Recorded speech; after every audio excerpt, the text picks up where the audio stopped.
a couple of weeks until all of our horses turn a year older on January 1st in racing age. And Thunderhawk is facing older here. That two-back effort was against restricted 3-year-old runners, but I think Thunderhawk in this race, there's a good amount of pace in it, and we've seen our riders today. There's a lot of speed in these races, and on paper, these horses look like speed horses. So the riders are riding their horses based on the past performances, and in this race, it looks like there's going to be a lot of speed to set up for Thunderhawk's stock and pounce style. Last time out, he was coming off a 9.5-month break. Looked like he needed the race. He got real tired in a run at Churchill Downs against older horses. It was also against Allowance Company in this $75,000 non-2 lifetime spot. I think you can get aggressive with the spotting like what Peter Urton has done here, in the sense that $75,000 is a lot of money to claim a horse. And you got to put in a good-sized check of 75 grand before claiming any of these horses. So I can now say this, since the claim deadline to claim a horse in this race has been fulfilled here. You can get aggressive. You can put a horse that you really like in for a high tag and just really hope that nobody claims him for $75,000 to try to get a win. And I think this is a really good spot for Thunderhawk to get a win here. That's number 8, Thunderhawk, 8-5. Well spotted, I think, by Peter Urton. Ripped, number 7. He did not run a step last time out. He was eased. Crossed the wire, but well behind in an allowance race after a nice maiden win in which he defeated a next out winner in Valiant Humor, a next out maiden special weight winner. That came sprinting. Last time out, he won a one-turn mile. Maybe it was a little bit too far for him. This horse, it appears, has done his best work going one turn and in sprint distances. So going to 6 furlongs, I think that's really going to help him today. He's 3-1. I can be forgiving of his last race. And off that really bad effort, it wouldn't surprise, honestly, if Steve Asmus said, you know what, let's drop him and put him in a non-2 for 30 or something and just call it a day. But they're in for 75, so that tells me that they still think this horse has some ability. Like I said, if he can produce that two-back effort, he's the one to beat in this race. That's Ripped. Finally, we go to number 9, and his name is Camp Evans, coming from Gulfstream Park at a one-turn mile. Ran 4th at this level last time out in allowance condition. In for 75 non-2. First start for the Bob Young barn here. And Camp Evans is 11-1 from his 7-2 morning line. His numbers stack up. He's won. He's going to be close to the pace. He broke his maiden in a maiden special weight race going 7 furlongs. Only career win was on a wet track, but he's run well effectively on the dry going. Just hasn't been able to win. This horse here, cutting back in distance, he's going to be fit as a bullet 35 and change work. So Bob Young putting some speed in this horse in the mornings to try to get him, at least in this last workout, maybe to flash that early speed back in the sprint game here today. I'm going to go 8-7-9 for me. Matt Dinnerman, your track announcer here in race 7. Start of the late pick 4. It's coming up here in 7 minutes. Good luck. They'll be on the track shortly.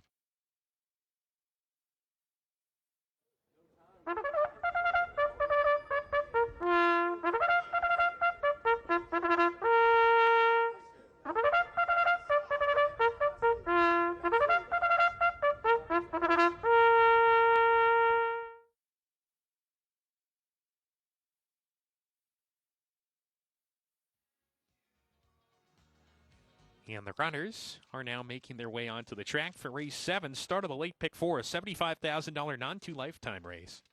So all these runners have broken their maidens. They have yet to win twice. One of them that will change for them today. Scratch number 1, Rowdy Riot.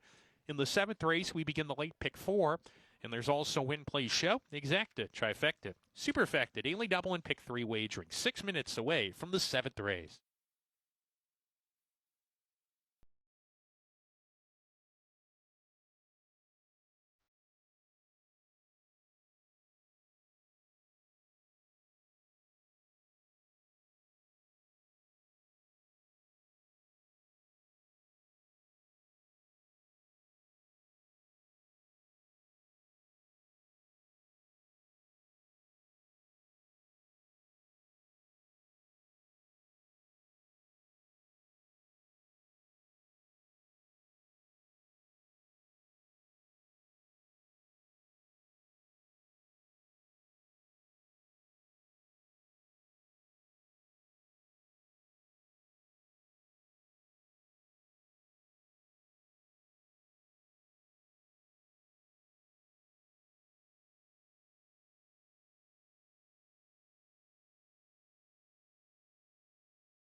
$77,000 in that late pick 4 pool, and the pool continues to grow minute to post.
And the runners are facing up to the gate for the 7th race. Bob's Carrot goes in.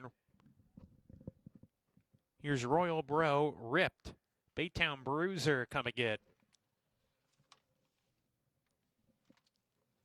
Thunderhawk, post position number 8. Pride's Prince about to walk forward. Scottish Storm. 2 back, Camp Evans. Into the outside, Big Hammer. Still working with Camp Evans to go in. First start for the Robert Young barn. Coming here from Florida. And Big Hammer to the outside post for trainer Cody Rosine. We're ready to go. And we're off. A little bit of an awkward break here from Scottish Storm. Drops to the back of the field. No problems here in the early part for Bob's Carrot, who's shooting to the lead. Pride's Prince alongside of him, and these two match their motors down the backstretch. They put 4 lengths on Thunderhawk, who's in the 3rd spot. Camp Evans to the outside. Ripped is down at the rail. He's 5 from the top. Gap of 2 to Big Hammer. 4 more to Baytown Bruiser. Then Royal Bro already shaken up in the second last position. And Scottish Storm, the slow starter out of the gate, is last. They're tearing away on the lead here. Outside Pride's Prince, inside Bob's Carrot. They're going hard as they round the far turn. They're still 3 lengths ahead. Thunderhawk has come under a hard ride in the 3rd position, gets a little bit closer. Ripped is getting outside of horses, finds himself between runners coming off the turn. Camp Evans is deeper on the course as they turn for home. Inside Bob's Carrot, Pride's Prince is right there, but both are tired after the fast pace. Ripped and Camp Evans are moving together, and they're going to decide it right now. Ripped on the inside, Camp Evans on the outside. It's Ripped and Eric Asmussen. Camp Evans, Alfredo Triana Jr. Ripped as a nose in front, coming to the line. It is Ripped. Ripped out finishes Camp Evans. Big space back to Royal Bro in 3rd, and then 4th was either Baytown Bruiser or Big Hammer.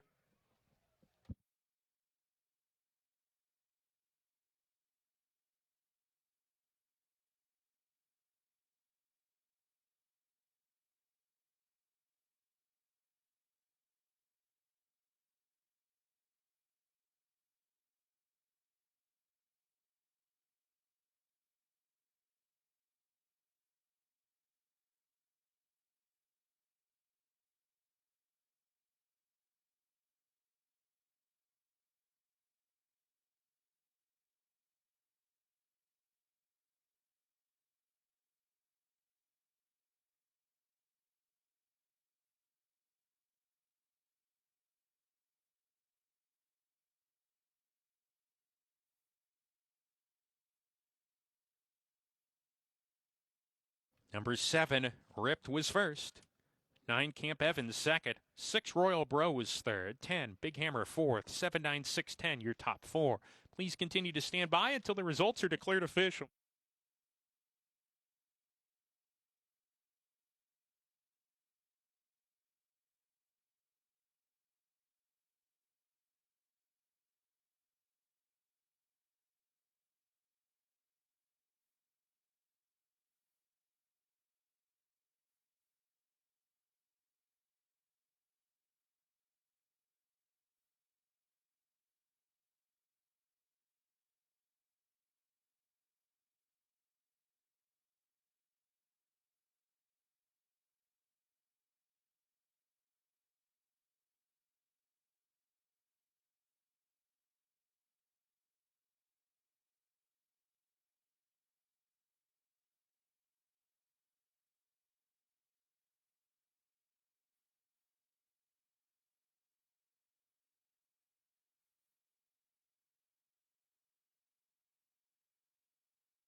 Now entering the winner's circle is number 7, Ripped. He's a 3-year-old bay colt by City of Light out of Fly Time by Mr. Speaker. Ripped was bred in Kentucky by Gage Hill Stable II. Will Farish and Partners, now owned by BC Stables LLC. Trained by Steve Asmussen. That's 2 wins for Steve Asmussen today. And the same can be said for your winning jockey.